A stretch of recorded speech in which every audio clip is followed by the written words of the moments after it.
The Kingdom of Heaven, the Zodiac. A story told by one who learned to read the sky. They asked where the Kingdom of Heaven was. Some said it was above the clouds, some said it was after death, some said it belonged only to the righteous, but no one thought to look over their own heads. Because the Kingdom of Heaven was never a place you went to. It was a system you lived inside. In the beginning, there was no scripture, there was only the sky.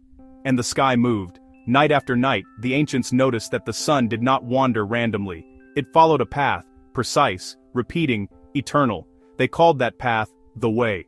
Along that way stood 12 great houses, each marked by a living symbol. The ram, the bull, the twins, the crab, the lion, the virgin, the scales, the scorpion, the archer, the goat, the water-bearer, the fishes. This was the Kingdom of Heaven.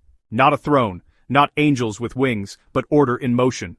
The sun was the king, not because it demanded worship, but because without it, nothing lived. Each year, the sun entered the kingdom, passing through all 12 houses, and wherever it went, life followed. So the ancients told the story this way: the king has 12 servants. Not servants, stations, not men, signs. The sun did not command them.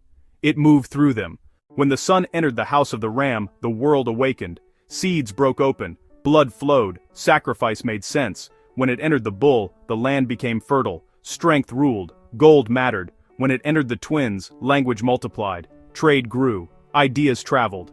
And so, it continued, house by house, until the sun reached the house of the fish. That was the age humanity remembers best, because in the house of Pisces, the waters ruled. The sun seemed submerged. Faith replaced sight. Belief replaced knowledge. And so the story changed. The sun was no longer spoken of directly. It became the sun.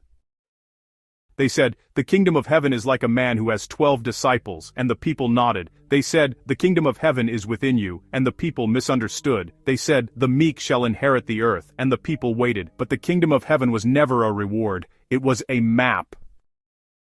The king was never crowned, he was haloed, a perfect golden circle, not of royalty, but of light. They placed him on a cross, not as punishment, but as a symbol of the 4 seasons, the 4 directions, the wheel of the year. They said he died, because every winter, the sun appears to weaken. They said he lay still for 3 days, because at the solstice, the sun stops moving. And they said he rose again, because it always does. The Kingdom of Heaven was not about escaping earth.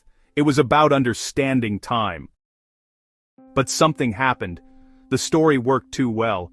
People stopped watching the sky and started watching the story. The map became a command, the symbol became a ruler, the metaphor became law, and those who still understood the heavens stopped speaking plainly. They wrapped knowledge in ritual, they wrapped astronomy in theology, they wrapped cycles in commandments, not because humanity was evil, but because power prefers belief to understanding. So the Kingdom of Heaven became something distant, a place you go after death, a reward for obedience. A mystery no one was meant to solve. And the greatest trick was complete. Because the Kingdom of Heaven never left. It continued above every head, every night. The sun still walked its path. The 12 houses still stood. The ages still turned. Only the people stopped looking up. And one day, someone asked, when will the Kingdom of Heaven come? And the answer was already written. The Kingdom of Heaven comes not with observation. For behold, it is within you. Not in your heart, in your mind, because the moment you learn to read the sky again, the kingdom returns, not as a place, but as understanding. That is the story of the Kingdom of Heaven. It was never promised, it was never lost, it was never hidden, it was simply misread, and once you learn the language of the heavens, you realize you were never waiting to enter the kingdom, you were born inside it.